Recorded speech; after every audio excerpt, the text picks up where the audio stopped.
my biggest thing. It's a little bit of a gem that I'm dropping, but I call it a benefit statement. So again, one of the biggest things that people mess up on, especially when it comes to pitching, is their reasoning for working with the brand is, I love your products and I really want to work for you. Right. I'm sorry, that's not good enough. You need to have a legitimate reason to work with that brand. Now, whatever that is to you, it can mean a lot of different things, but having a legitimate reason as to why you should partner with them, out of all the things, that's the biggest part. If you can prove why they should work to you, you can literally have as much money, literally whatever you want. The sky is the limit. Yeah. Welcome to the Friends in Beauty podcast, a safe space for ambitious beauty industry creatives to have real talk, get real answers, and practical tools to grow their businesses.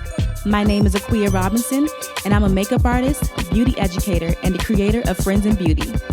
I created Friends in Beauty to support like-minded creatives just like you on their quest to connect, network, and build genuine relationships within the beauty community. Join me every week as me and my special guests reveal the keys to success and longevity in the beauty industry, and most importantly, have fun while doing it. You ready?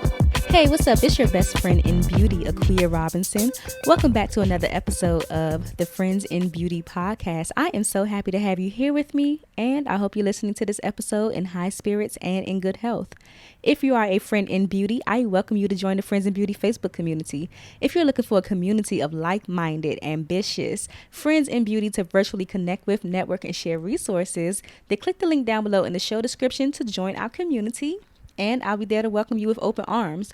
Also, follow Friends in Beauty on all social media platforms at Friends in Beauty. What I like to do is something called the Friends in Beauty Friday feature, where every Friday I spotlight a different friend in beauty and their accomplishments. So no matter how big or small you think it is, I want to shout you out. I want to send you some good vibes. So all you have to do is use the hashtag FIB Friday feature, tag Friends in Beauty on something that you have accomplished, and I'll share it with the community. Additionally, the Friends in Beauty podcast is available on several platforms. We're on Apple, Spotify, Stitcher, iHeartRadio, Google, YouTube, you name it. And whatever platform you are listening from right now, I just want to say thank you so much for tuning into the Friends in Beauty podcast. I truly appreciate you so much. And I would love it even further if you took the time to leave a 5-star rating, a review, a comment, a like, a share, a subscribe, or something to let me know how you feel about the Friends in Beauty podcast. I would absolutely love it.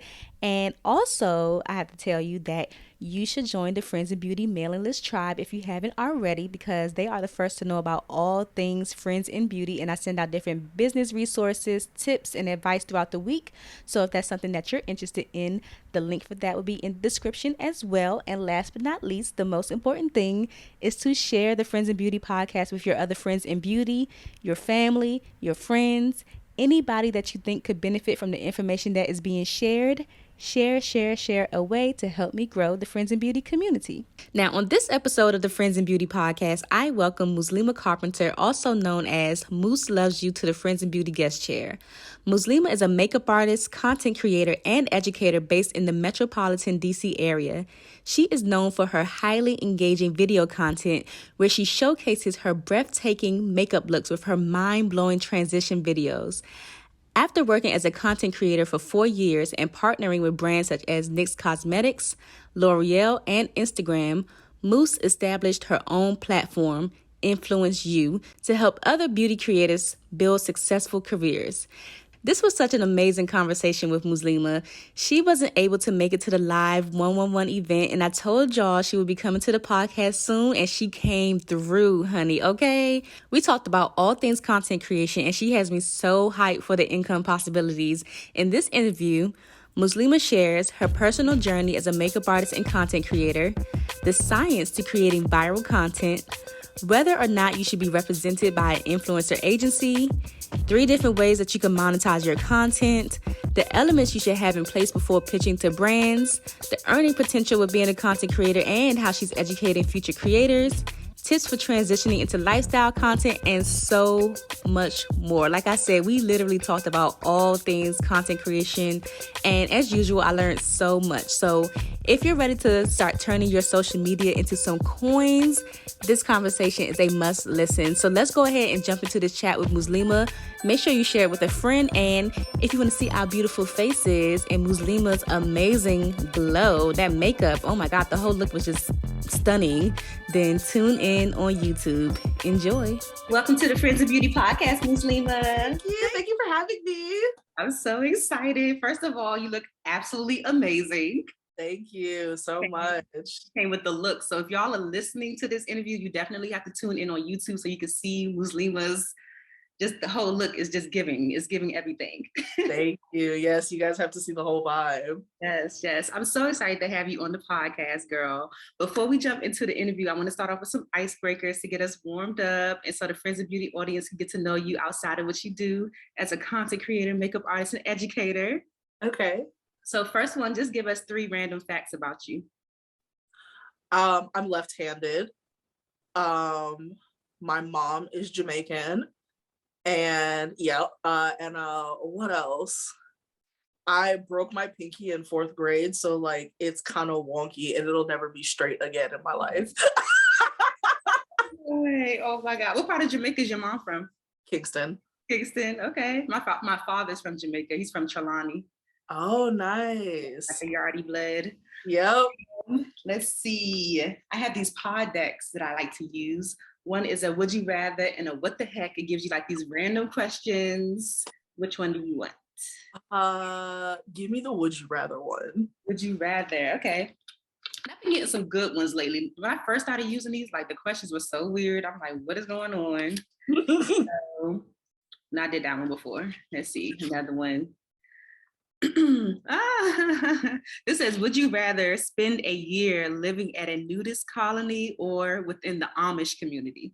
Nudist colony. I cuss too much to be an Amish person.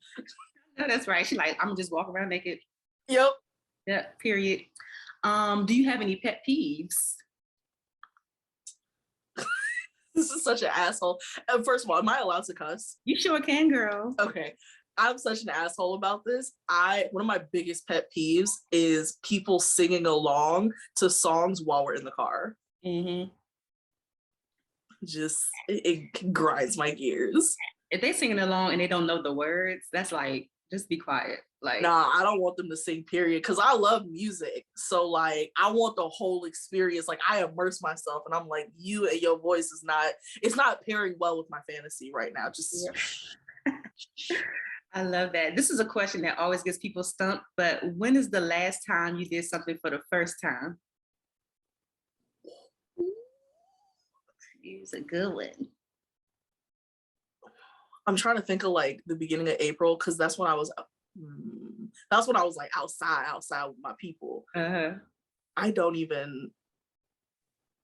know. I can't tell you, to be honest. I don't know. It's definitely been well over 6 months. I'll tell you that much. Mm-hmm. Okay. If you think of it later, let me know. Okay, I will. But when I get in my routine, I stay in my routine. Mm-hmm. I feel that. What do people always tell you that you're good at aside from what you do professionally? I've been told before, people tell me, I don't know if this has to deal with my career, but people tell me that I'm a very eloquent speaker. I always get good comments on how well I speak. Mm-hmm. I can see that. Yeah, I can see that. If you weren't a makeup artist, content creator, educator, all the things, what else could you see yourself doing? Oh, when I was a kid, it's funny because when I was a kid, I actually wanted to be an artist. And I was like, that's kind of what you do. But like similar, but not close. I would have either gone into like fine art or singing or performance art. I used to do a lot. I still love theater. I used to do a lot of theater and singing and acting, dancing, all of that when I was a kid. Yeah, nice. I love that. Are you from the DC area? No, I'm actually from Missouri. I spent 14 years. I was actually born in Colorado, but I spent my formative years in Missouri. So I lived in Missouri for 14 years. Gotcha. And the moment I graduated high school, I mean, literally within 3 months, I had already moved out here. Got you. And you came here. Did you come? Yep. I went straight to the DMV area and I was like, okay, I like it here. There's Black people. I'm okay. I love that because I when I reposted your reel, people were looking at it. I was like, oh, all I see is the Howard. Did you go to Howard? I did, yeah. Okay. See, I love it because when I first came across you was when you did that reel to Missy Elliott's She's a Yep. And I've been hooked on your content ever since. Did you think that it was gonna go viral like that and get the recognition that it did? You know what? No. And it's funny because I still wanted recognition for that one. It was actually a part of, do you know Danielle of Makeup Pays My Bills? Yes. I don't know her personally, but I know the brand, yeah. Yeah. So she was doing actually a makeup contest and it was all about the 90s. And the cash prize, the number one prize was $500. So I actually did it because I wanted the money. And I knew I could probably win. So like the viralness of it, like that was just a bonus. But I was like, do I still win the contest? I love that. I need to do something like that. That's a cool thing. A little contest or something like that. It was really interactive. I really enjoyed, like a couple of my colleagues, they also applied. I really enjoyed everybody else's submission. It was really cool to see people bring out their creativity like that. Yeah. So did you win? Oh yeah, absolutely. Everybody's like, she doesn't win, this is rigged. But no, I did win the contest. I love that. That thing went bananas. I was like, who is this girl? Like all of the transitions. I'm like, oh my gosh, this is fire. I would love to know, like, who is Muslimah or Moose? Who is Moose by day? Like, what do you do? So I'm still a full-time, so actually for like a good 6 to 7 months, I was a full-time creator. I actually started last year. I lost my job and I was just like, okay, you've kind of been doing this seriously for real. I was starting to really pick up and getting paid. And I had made enough money to sustain myself at least like a month or 2 months out. And I was like, just try it.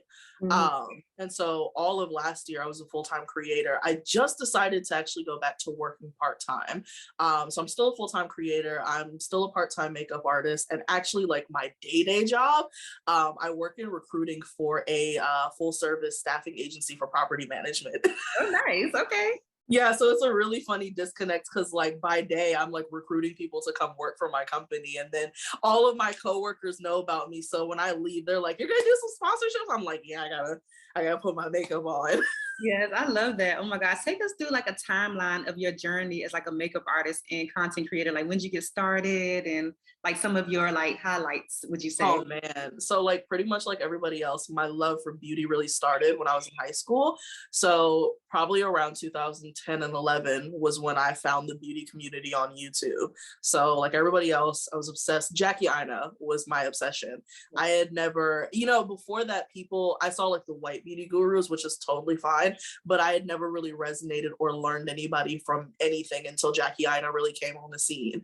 So high school, I was really obsessed with beauty. I actually wanted to go to cosmetology school, and my mom was like, look, I just want you to try college first. If you like it, fine. If you don't, we'll still talk about cosmetology school.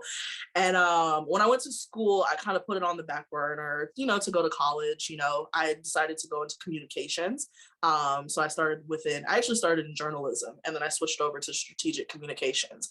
And I started like entering the beauty industry as a service provider in 2016. So like I was one of the girls who like always did her makeup, and I did that because I was really insecure. If anybody doesn't know anything about Howard, what they say about it being a fashion school is true. Runway, the yard runway.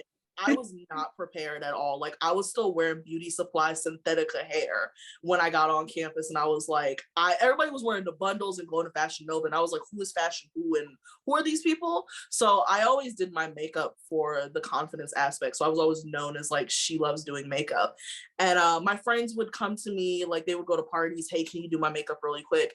And one of my good friends, she asked me like 2 months in advance to do her makeup for a party. And as I finished her makeup, she just casually was like, you should start charging people for this. And like, that's all it took. I came back the next semester with a full working kit. I was called Beat by Moose at first.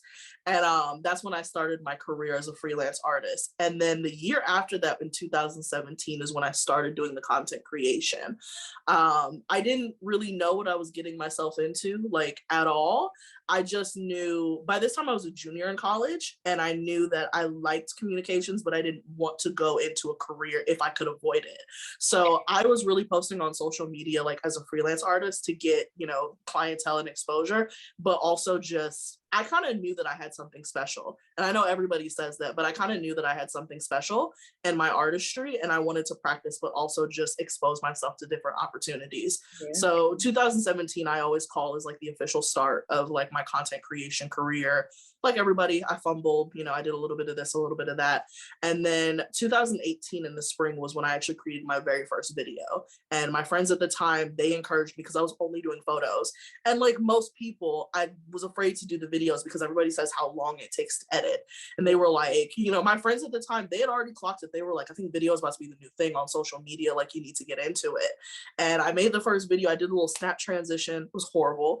And I still loved the transitions though, because it was so much fun and I liked the challenge. And that whole summer, it was just a bunch of practice. Like, I was practicing the transitions, I was practicing my artistry, like really in the throngs of, you know, thriving. And then the official start of being like a beauty influencer was, I still remember the date, August 10th of 2018. That's when I posted that damn level up challenge, and it just went wildly viral. So like the Missy Elliott one that you saw, that actually is not my first viral hit. The first one was the level up. You remember the level up? Yeah. Level up. So I did that, but like with makeup and like all transitions. I gotta see it. I'll have to send it to you. It spread like wildfire. And so it took me 2 days. It took me 6 hours to film the whole thing. It took me 2 days to edit the whole thing. And I had like sent it to all of my colleagues at the time. I was like, what do you guys think? And everybody was like, nah, you're for real about to go viral. And I posted that video on a Friday. I always remember the date too, because that's actually my grandmother's birthday, and she passed away about 6 or 7 years ago. So it was kind of confirmation that like she was fucking with what I was doing. Right. And I went from 4K to 20K in I think 2 months, and the video at a whole has about 4 to 5 million views across all of the platforms I know of. Yes. Yeah. Yep. So that's like kind of my timeline. 2018 is when people like recognized me. But then I always tell people it wasn't until 2020 where I actually started really getting paid. So like my first year of content creation, I had gotten up to 75,000 followers. I had probably made maybe on the high end $600 altogether. Mm-hmm. And and I just like I learned from other people. In 2020, you know, I had already been graduated school, so I'm also trying to figure out my way in the world. And you know, it came to a head where I was like, okay, if I'm gonna keep doing this, I need to find a way to make money off of this, because it takes way too much time to not be compensated. Right. So some of my colleagues, they were just like, hey, like, come talk to me. Let me show you how this works. I paid for people's consultations. And once I got that basic understanding, that's when the money really started coming in. So yeah, that's kind of like my little timeline as a creator, entrepreneur, whatever you want to call me. I love that. And you said something that stood out to me as far as when it comes to like content creation, what is that switch between, oh, I'm just posting, you know, and then I'm creating content? Like, what's the difference? The difference is your dedication, to be honest. Like, there's a difference between doing it to like experience it and trying it out versus actually taking it seriously. And it's really up to you to make that decision. Mm-hmm. So like the moment that I was just like, all right, I'm gonna take this seriously, I'm gonna post, I don't know what I'm doing, but I'm gonna figure it out, that's when everything really started changing for me. It really has everything to do about you and you just deciding to go for it. Yeah. Do you have any techie background as far as the editing and stuff goes, or is that something you taught yourself over time? Completely self-taught. Yeah, I love that, because I have a techie background, so when it comes to like editing, I love that type of stuff. So when I see you doing like the tutorials and showing people like how to breaking down the editing, I be geeking out. I love that type of stuff. Is there such a thing as creating viral content? Can people create content like intentionally, like, oh, I want this to go viral, or is it just something that just kind of happens? It's a mix. So like virility is definitely a lot of luck, because there's some things where I'm like, yeah, this one hit, and I'm like, oop, maybe it didn't. It definitely deals with like how everybody's interacting, and then there is luck, but I will say there is a science to viral content. For sure. So like for me, I realized that my content had chances of going viral, because obviously the transitions, I'm really, really good at them. So it also encourages people to watch it over, because they're trying to figure out like, where's the transition? But also the makeup in and of itself encourages people to watch, because it's so different. And like those two really polarizing elements together, like the first part of my career, like almost everything I made like always landed. And like that's how I built my audience to where it was, because I realized those two really important things in my content, and I just took it and ran with it. I love that. Is there, well, I guess you kind of answered that as far as standing out, creating content that stands out. I like the way that you just described it, like the two polarizing, just like those two things together.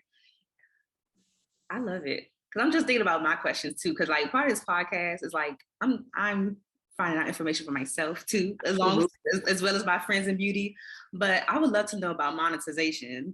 Like, what are like 3 ways that people can monetize their content on their social media? Because like you said, if we're going to be doing this thing, like if we're going to be creating content, like we should be getting paid from it.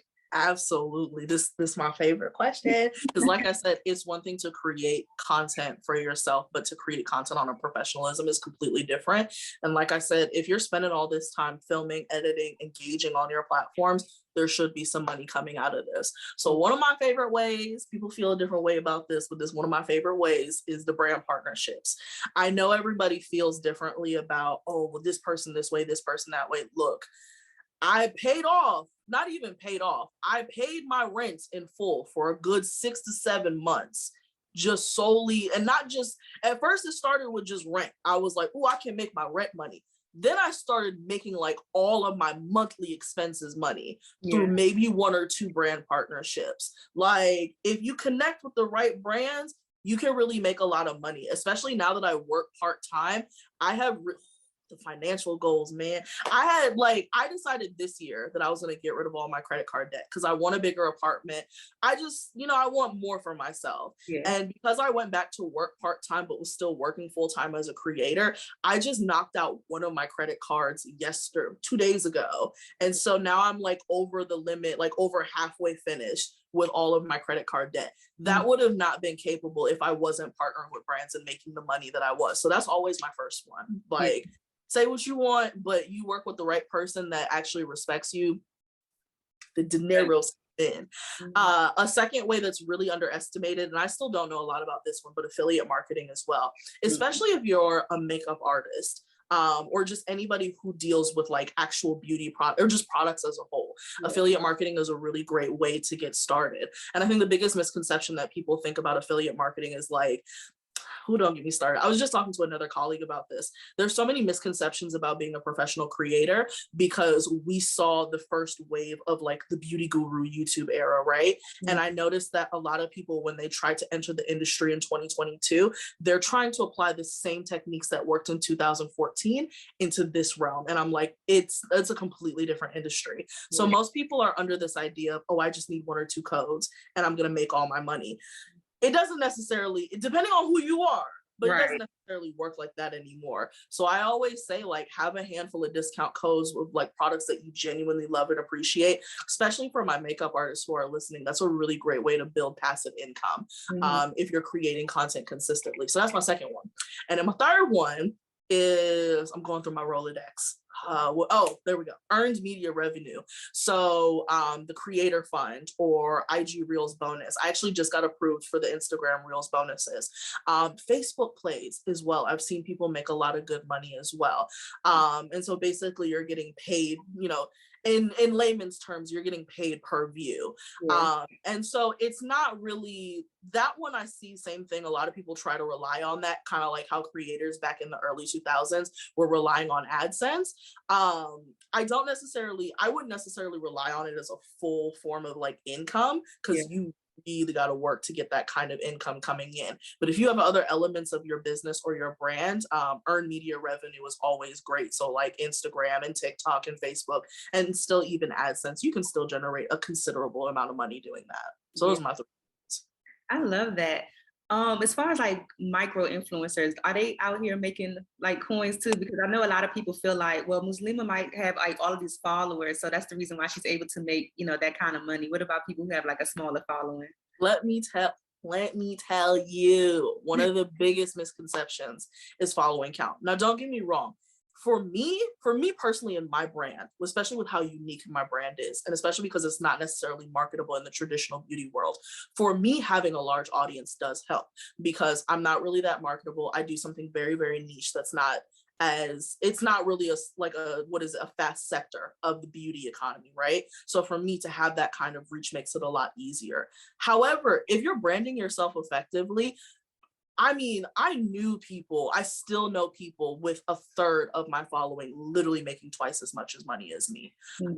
Like that's a real thing. I know people be thinking I'm joking when I say that, but I'm like, no, especially with honestly, for real, micro creators are really having their moment in the industry, because one of the biggest cons that comes with having a large following is your audience quality. So like I tell people all the time, it's actually really difficult for me to get sponsored by some of your more mainstream companies because my audience is not just beauty consumers. I notice there's a lot of older women that follow me, and they follow me either because they just enjoy my content and they like seeing a younger Black woman succeed, or they're also showing their kids my content, and that's really good. But the reality is they don't use social media as much, so like that really affects me. There's also just general people who enjoy my quality of content but aren't really in the beauty industry, and so that actually makes me less marketable when I'm approaching brands, right?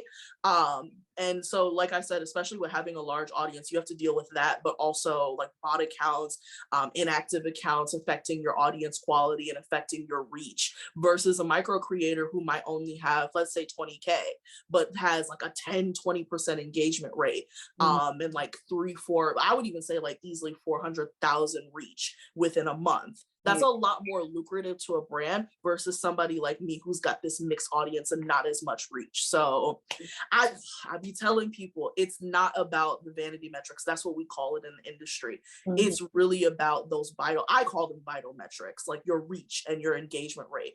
If you can figure all that out and be data driven, that's where the money really is. I love that. Have you seen any like pros or cons in people like going to those agencies that like manage influencers, or is it best to kind of like just do it on your own?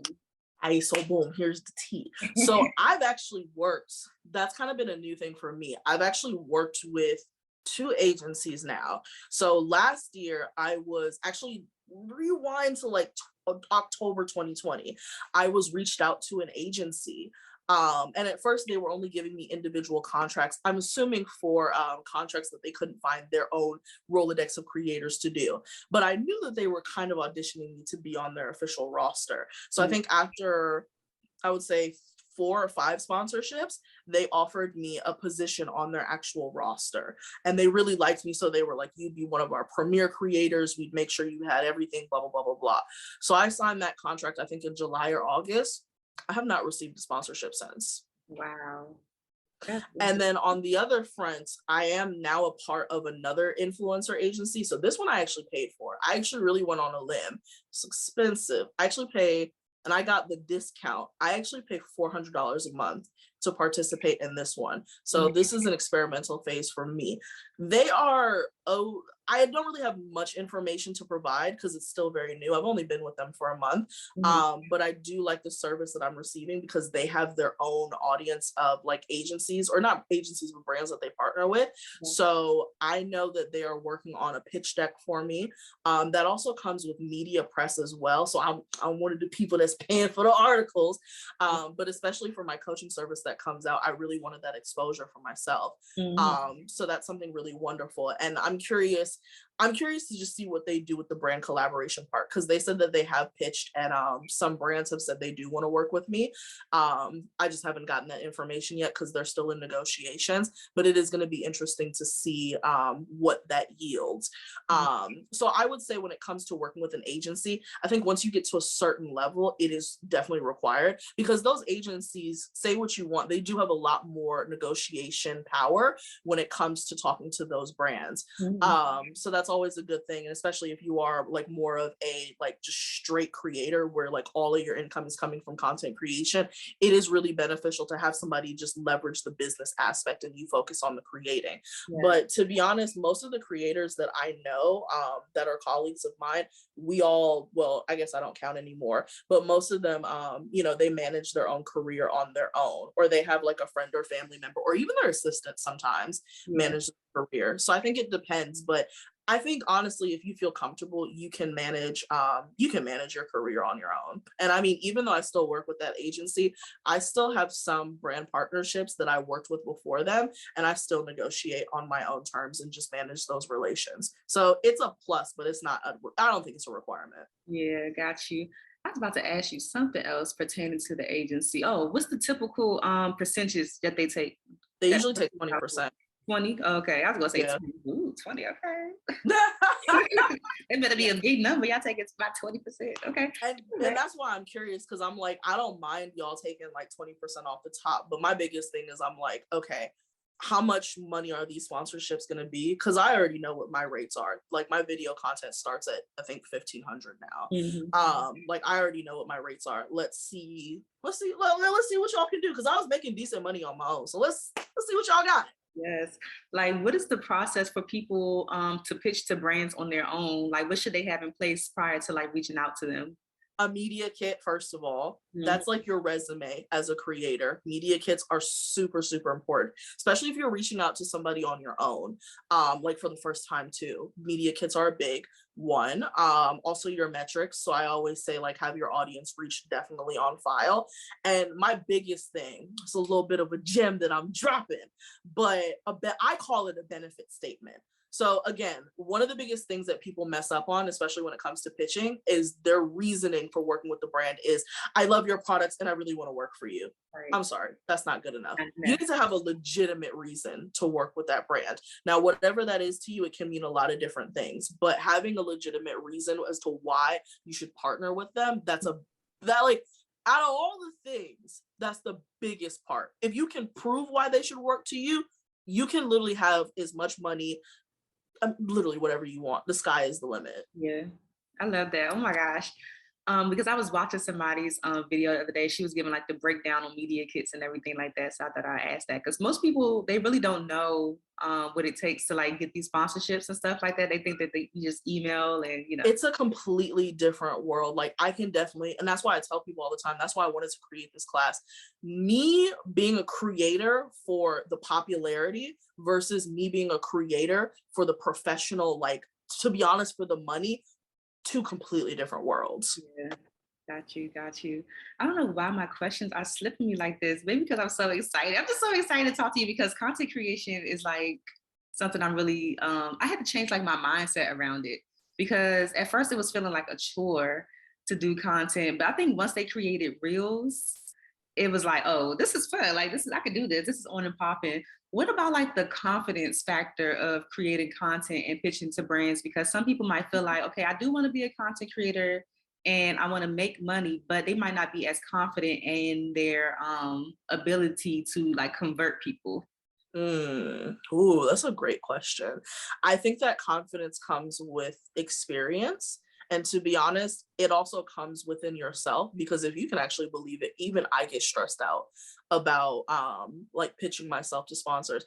I'm really, really aware of my account metrics, just because I'm also anal.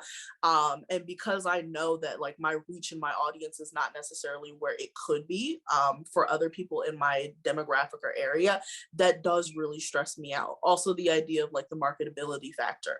Don't get me wrong. The videos are fun, the makeup is fun, but when it comes to actually getting paid for that, it's it's really difficult for me to get paid as like a special effects or creative makeup artist versus if I was, versus like when I do the skincare, the everyday makeup. To be honest, if you look at like all of my sponsorships, if you actually go through and see what's been sponsored or not, most of my mainstream, more marketable content is what gets the money. Honestly, NYX Cosmetics is the only beauty company that I've worked with so far that's actually allowed me the creative freedom that I naturally have. But I mean, that took me like 4 years to even get that opportunity. You know what I'm saying? So when it comes to confidence, I would say like figuring out what makes you valuable is really important.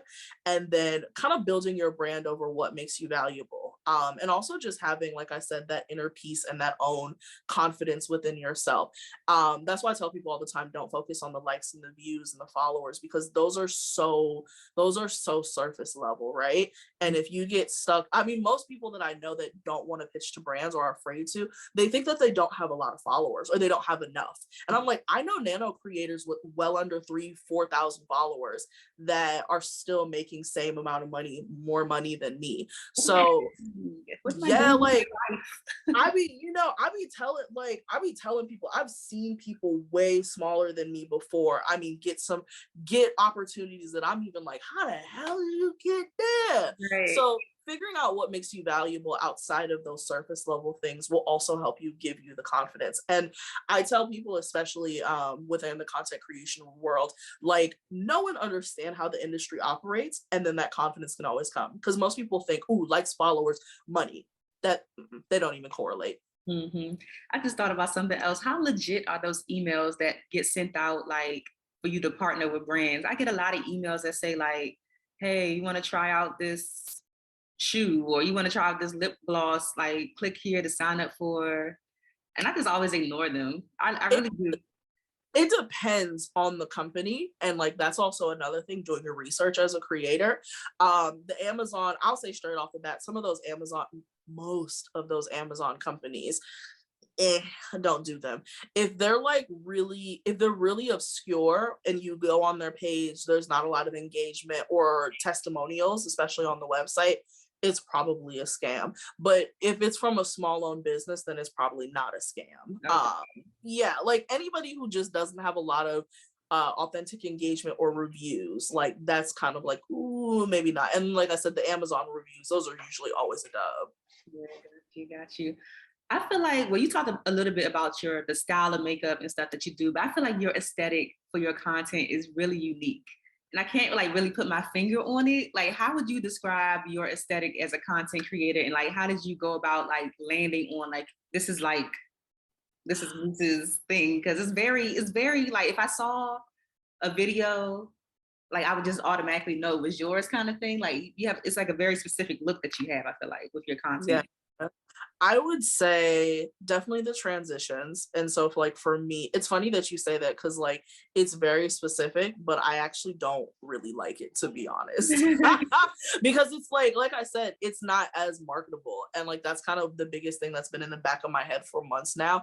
I'm just like, how much more money could I be making if I had a lot more marketable brand? So it's funny that you say that. I would say like the physical quality is also a really important thing. Like the actual like video quality and being able to see like the texture in my skin. I think that's now kind of become a part of the brand, because people really love that I show my skin without filters. So like the physical quality, the transitions, of course, everybody loves the transitions. I think the makeup also has I think the makeup also has something to deal with it. Not just the everyday makeup, but like also the special effects, because it's very, even I can't put words to it. Like it's very different than a lot of other creative makeup artists that are out here. And I think just the willingness that I have to share and be transparent about my journey as a creator and entrepreneur, I think those are kind of the main elements that make my content so unique. Got you. What does it look like behind the scenes of content creation? Because I feel like I'll be running out of stuff to wear. Like I'll be like clothes, like how do you keep up with all of these things that you use in your content? Yeah, so I'm actually in sweatpants actually. I'm only dressed from the waist up. I definitely thought about that, like when it comes to clothes. because I'm definitely running out of clothes, and I don't like, that's the thing, I don't really want to order from fast fashion companies all the time, because I just found out how horrible they are for like the, what is it, the like the global community, or like, what is this, for Mother Earth. And I was like, I don't want to spend money on clothes all the time, and I just don't want to like mess up Mother Earth like that. So it's also getting like really creative. Sometimes like I'll wear only like one sleeve, one shoulder, or I'll pin stuff together to make it look like it's new. One thing I wouldn't mind doing, and I recommend people doing, is like getting in those affiliate programs. And what I see a lot of creators, especially the fashion kids, what I see a lot of them do is they'll get in like the Fashion Nova partnership, where they'll send them clothes and then either upsell them to like people, or they'll donate them. Donation is really not the best always, but like I see a lot of fashion creators kind of make some of that money back by like wearing it once and then just upselling it to people. So like that. But yeah, it's a lot of like just getting creative. That's one thing. And then like I think one of the biggest things that I do that people don't notice is I actually only, if I'm wearing nails, unless I absolutely have to, I only glue on one pair of nails because I get lazy. Yeah, so I'll be like, hi guys, and the other one's just like kid fingers. And so sometimes you'll notice like I'm only putting one hand in the shot because the other one is just, I have little baby grubby toddler hands. But like, yeah, that's one of my hacks as well. What else would I say?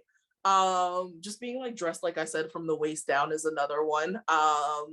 And then yeah, what I say, is that everything else? The other thing too is that my place always looks a mess low key because there's so much makeup, and like that's, for me, that's the hardest thing right now, organizing all the makeup. I get a PR box from Makeup Revolution once, almost sometimes twice a month, and like they'll send me like full buttloads of collections, and I'm just like, where the fuck am I supposed to put all this? So like organizing is a really big thing. That's why I want a bigger apartment, because I'm like, I don't have no fucking space in here whatsoever. And yeah, that's I would say that's pretty much it behind the scenes. You know, surprisingly, I spend a lot more time formulating my content versus actually filming, and I only film one day out the week. Unless somebody else is paying me, I don't film more than once a week. And the reason that I'm able to get away with that is because I batch produce my content, which means I formulate all my ideas prior and create all of my content for the week in one sitting. So like most people assume that I'm always filming. I'm like, nah, I don't. I'm like, bro, I'm retired from that part of the game. I don't do that shit no more. You got time. Yeah, I would rather spend like 2-3 hours formulating what I'm creating that day and then just sit down for 8 hours a week. Just do that. Edit throughout the week if I'm being lazy, boom, that's it. But I spend a lot more time formulating what I'm doing versus actually sitting down to film. I love that. Do you have any tips for me, look, or people like me who want to transition? Because I really want to transition my page. So, okay, when I made my Aquia Robinson page, I made it when I became a makeup artist. So it's never been a personal page, but I feel like my lifestyle type of content gets more engagement, so to say. And I mean, I still do makeup. People ask me, you still do makeup? But my main focus has been like the podcast and growing Friends in Beauty. So that's what I mostly post now. So how can I transition into more like lifestyle content and start collecting these coins as a content creator? Period. Yeah. You know, who was it? I'm actually gonna be on I don't know if you know Rachel from the Lipstick Biddies podcast. Yeah, so I'll be interviewing for her podcast as well. And she specifically put in her notes, she was like, I really want to talk about content creation because I'm noticing a lot of makeup artists getting into content creation, which is actually really smart because so many makeup artists create content full-time for their business. Why not get paid from a brand like, you know, Maybelline or L'Oreal? So let me ask you this for the Aquia Robinson page. You want to get into like content creation, right? Are you still going to be a makeup artist though? Yeah, for now. Okay. I do content creation, but it's more so creating content around not necessarily like makeup for real. Like more so the business stuff or lifestyle or whatever. Right. Okay. So what I'm gonna recommend, my professional recommendations. Honestly, if you feel comfortable, I think you could still get away with putting your makeup content on there. Like personally, I love all your behind the scenes footage when you're going to professional shoots. All of your BTS footage from when you were working with Aggie Hair, because like I found her through you and like now I'm obsessed with her content. Yes. So like I like seeing all that personally, and I think that could still easily live on your Aquia Robinson page. But if you really want, like for me, I tried, it didn't work, but I tried to really separate my business from like my Moose Loves You page. It just didn't work out like that because that page almost has 100,000 followers. Like I had to get over it. But I would say if you're really strict about that and you still want like a home for your artistry, create a separate business page that solely has your makeup artistry stuff on there. And then still leave. Huh? I said that ain't about to happen. I create another page, girl. Okay, I'll do you one better. If you don't want to make a page, which is fine, do what I did. Make an Instagram highlight section for all of your makeup artistry needs. Like at the first part of the page, if you feel comfortable, I know some people don't like to disclose their rates. I'm the same way because I'm not expensive, but like, you know, spend a little coin on me. Yeah. So like if you don't want to include your rates, that's fine. Like your first slide should just be like an about me section about you as an artist. And then immediately put your contact information if you got an Acuity site or just a booking or intake form, link that as well. And then after that, put like maybe like the first 3 to 5 slides, your best pieces of content when it comes to your artistry. And then the rest of it can be behind the scenes footage. Like I've noticed that people are still booking me through like my main Moose Loves You page because that's indexed a lot better by the algorithm than my business page, but they'll see that little slide and be able to be like, okay, here's her work. You know what I'm saying? So I'll say that if you don't want to make a whole page. And then when it comes to just converting your page into more of a content creation page, just be honest with your audience. Every time I've changed directions in my branding, I've always just been honest. So like I would say do a live stream talking about what's changing. Create a video, either a reel, which you could probably fit in a reel because they just changed it to 90 seconds now. Yeah, I just saw it on Hootsuite. Yeah, so reels can now be 90 seconds. I'm about to be lit. But I would say if you can fit your announcement in 90 seconds, do that, or put it in a long form video. But just just being open and honest with people is the best way. And then like I always tell people, like, you know, if this is the end of my journey or if you don't feel like supporting me after this, that's totally fine. You know, and if you do, thanks for sticking around, and you know, this is what we're gonna do. Just being transparent with your audience is the best way to like transform. And then like slowly, it doesn't have to be like day and night, boom, like slowly introduce things. Cause I started adding education in 2020 when I started teaching the editing classes. And then it transitioned into like teaching makeup and then teaching content creation. And I would just like, I think I started with like live streams. I would just drop nuggets of wisdom and then people would be like, oh shit, we like this. Can you talk more about this? And then it turned into like actually creating content on my feed. Got you. I think it's just so confusing for me because there's so many things that I can do and want to do that it's like, oh my gosh.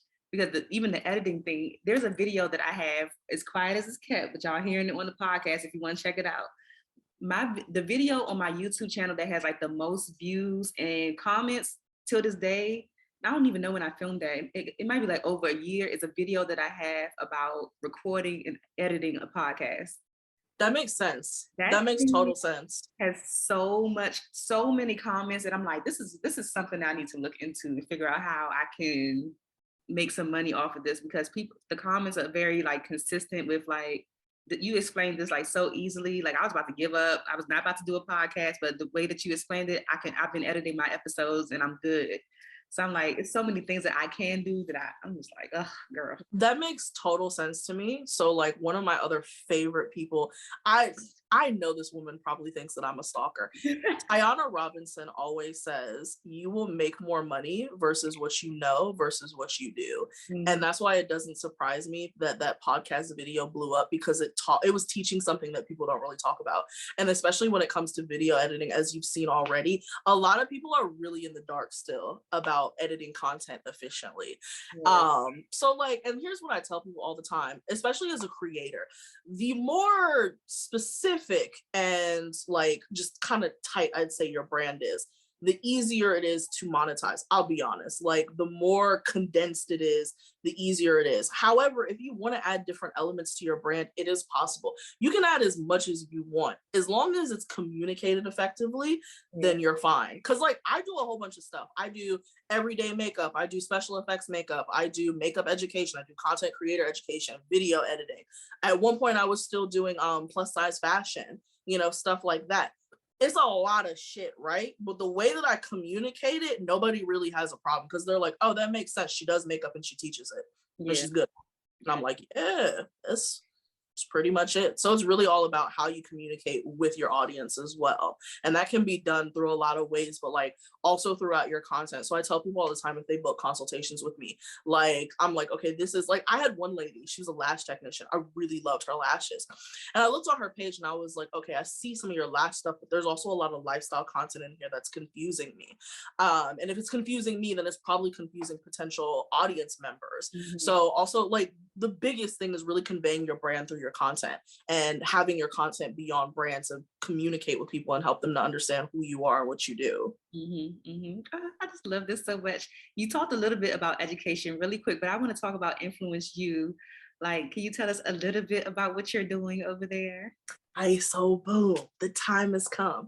So Influenceyou is my own platform that I've created, and it is geared towards helping beauty content creators as well as beauty business owners how to maximize their use of social media for their own personal goals. So I'm starting Influenceyou. Unfortunately, I still don't have a name for this. But I'm starting off Influenceyou with a coaching service that I'll be offering to beauty creators. I call anybody in beauty, makeup, hair, lifestyle, and even fitness I'm allowing as beauty creators. And so this will be a monthly coaching service that I will be hands-on assisting people how to build a successful career as a content creator from the ground up. Like we start from ground zero and we go all the way. We start with branding and I help you formulate a winning brand that is positioned for success. And then we go all the way up to content creation, social media, and then we end with monetization and showing you what this industry is about, how it moves and operates, and how you can insert yourself in there successfully to get what you deserve. If that's a couple $1 million, we will help you get there. If it's not, we'll still help you get there. Yes, I love that. Oh my God, it's so much that we could talk about. I feel like we need to go to lunch or something.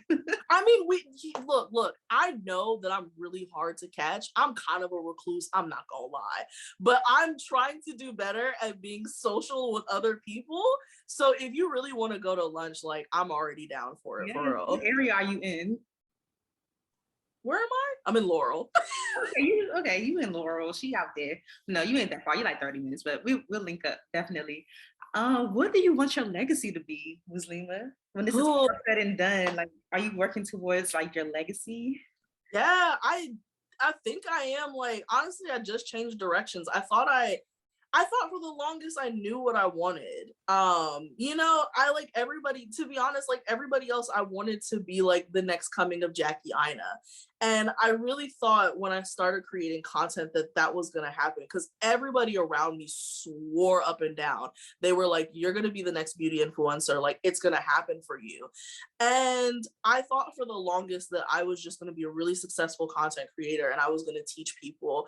And like, that was going to be my legacy. And I don't think that's what it's going to be anymore. Like, I feel like my legacy now is going to really be about education. I didn't realize how good I was at teaching people until the pandemic hit. And I blame Tayana Robinson for that one because I was a part of her. Yeah. I told you. Yeah, at the event, I told her I was in her program because we've known each other since we first started doing makeup. So we used to do like little one-on-ones together, like little exchanges and stuff.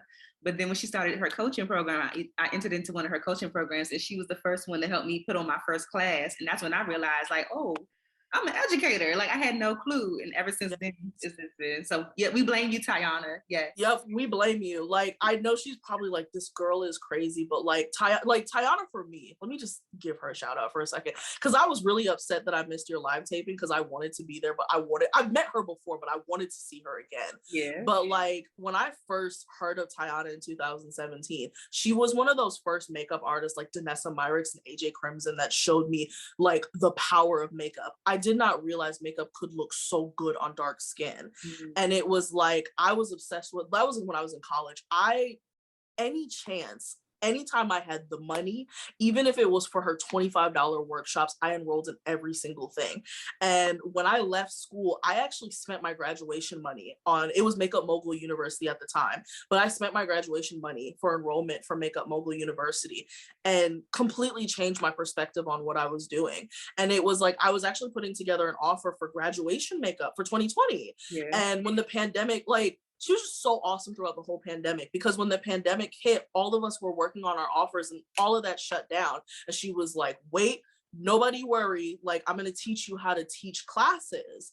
And, you know, she was showing us how to do it. I was actually going to do a makeup class at first. And all of my friends and that voice in my head was like, that's cute, but you know, you'd really be benefiting people if you taught editing. And I did that first class and I was so nervous. I practiced twice with my friends. Like I had two different friends that I did the whole like spiel with. Yeah. And they were like, you're good. And I was like, oh my God, what if I'm not? And I did that class and I was so overwhelmed with the amount of people that were like, this was so helpful. I needed this information. And it was at that moment that I was like, you truly have a gift of teaching other people. And I think that's what, to make a long story short, I think that's what my legacy is going to be, like really educating the next generation of beauty creators and also creating like educating the next generation of beauty creators, but also creating solutions to the problem within our community. Like I was just talking to actually Joelle Phillips of Oh My Glow Cosmetics. I was just on the phone with her a couple hours ago. Yes. I'm wearing her sprays actually today. I tell her all the time, I'm like, this shit is my whole fucking life. It's in every corner of my apartment in my whole life. But I was telling her, I was like, I see an extreme disconnect between like, you know, aspiring or micro beauty content creators and small owned businesses. It's like they can really benefit each other so much, but there's this disconnect that's not working between them. And I was like, how can I solve this problem? How can I help my community? So I think that's an agency, Influenceyou agency where you call influencers to the small businesses. You know? It's literally in my manifestation journal. I wrote that a couple months ago. I was like, are you thinking about making a full service ad? Like agency? Is this? I don't know, but I think my legacy is going to just be teaching the next generation and creating solutions to the problem in our community. Like I think I'll still be able to create. I still want to create content. Like I still love content creation, but I truly feel like my calling is helping people. Yeah. Just continue to follow the path, and everything would just reveal itself when it's supposed to. Because a lot of it, a podcast like this was not on the agenda when I first started doing makeup. I couldn't even see this far, but just continue to, you know, try different things and just continuing to listen to, oh, maybe I should try a podcast, or maybe I should try this, or maybe it worked, maybe it didn't. And it'll land right there wherever it's supposed to be. Yeah, that like you said, like that's just what I was like, all right, we're just gonna let it go. Cause I've been like, and that's the thing, like all my friends and family, they've heard me. I'm just like, I think I might be leaving content creation. Like, what am I doing? And out there, because it's like I said, I love content creation, but there's so much time and energy in like building a curriculum. Like the curriculum for Influenceyou, I actually started that in 2020. So this has been like 2 years in the making that I've been building this. And I was telling like my friends, I was like, this takes so much time. I don't think I can balance the two. And they were like, hey, if you need to take a break, like just take a break and see where this goes. Like, it's not like you're going to fall. And so that's just what I'm going to do. Like you said, I'm just going to listen to the voices and let them lead me to wherever it takes me. Yeah. And before I let you go, I feel like I just have to ask you like makeup details. Like what is going on? Like you are just glowing. I know you said, oh my glow, but what else? Like what's the foundation? What we got going on? What we got going on here. So obviously the skincare. I feel like outside of hyaluronic acid, obviously, the key to like the glowing skin has been the Lancome Tonique Confort toner. Like, I know it's for dry skin and I don't necessarily have dry skin, but I've been using it for like the past year and I've noticed a severe increase in like just the niceness of my makeup. For the foundation, I have Mented Cosmetics on in M40, I believe, is my favorite foundation formula. No, I'm D10. I'm D10. So you're literally a step below me. Yeah. So I've got Mented Cosmetics. Let me look at my face. I got Mented Cosmetics. And then like the glow is really coming from Oh My Glow Cosmetics. And I think I'm wearing the color Queen today. That's my favorite one. Queen is the best one. Yeah. Queen and Coffee are my favorites. Yes. Oh, okay. So what's next for you, girl? What you got coming up? Definitely finishing this dadgum fucking coaching service, because like now I'm in the throngs of like actually creating the video presentations, and it's like I'm looking at the curriculum, so I'm like, okay, eventually you're gonna have to stop touching this, because you always tinkering and moving and things. So definitely launching the coaching service for influenceyou. So I'll be opening enrollment in June. That's going to be coming up. That's my big project for this year, and then next year I'll be working on the business form of influenceyou, and way down the road. So like I said, I know that my brand is not necessarily that marketable when it comes to being a creator in the creator industry. I have always had this fantasy of my head of like, what would happen if you just if you were just like an everyday beauty guru. So one day I'm actually going to do like I'm calling it a social experiment. I'm going to make a whole different page and see like what happens if I just be normal like everybody else and see what happens. So like that's the one I'm most excited for, because I really want to try everything that I've learned and like build a brand from the ground up and see, okay, is this actually going to work for me? I like that. I was just telling somebody the other day about just doing experiments just to see what happens, not attaching any emotions to it. Just try something and see what happens. I like that. Yeah, that's the move for me. So I don't know when. I definitely want to get everything else settled before I move on to something new. But like that's really been weighing on my head. I'm like, let's see what happens if you do some normal ass shit. Like let me be basic for a minute and just see what the people like. Hell yeah, like, because everybody's always talking about like they want to, especially like when it comes to like the differences between Black and white creators. Everybody's like, why can't I get viral off of doing the bare minimum? I want to see if that applies. You know what I'm saying? Let's test that theory. Let's test it out. Oh my God, this has been such an amazing conversation. I don't even feel like it's like an interview. I feel like I'm just, having a conversation with my homegirl. Thank you. You're welcome. Before you go, I have to ask you the Friends in Beauty rapid fire questions. Okay.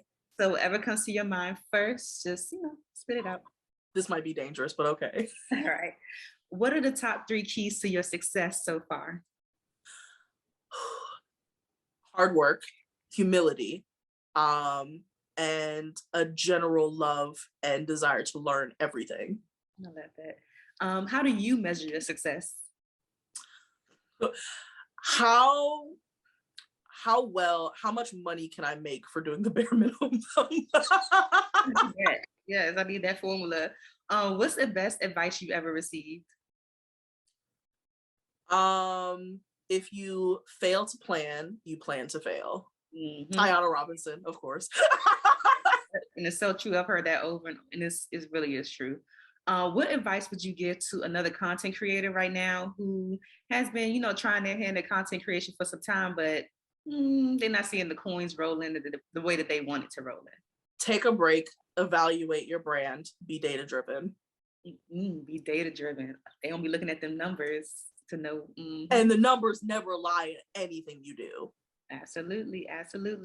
What's a resource that has helped you in your business that you can share with the Friends of Beauty community? Oh my God, a billion different ones. Tayana Robinson, anything and everything.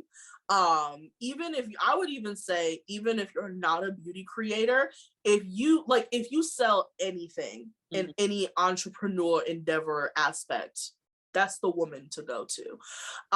So her, Tayana Robinson for sure.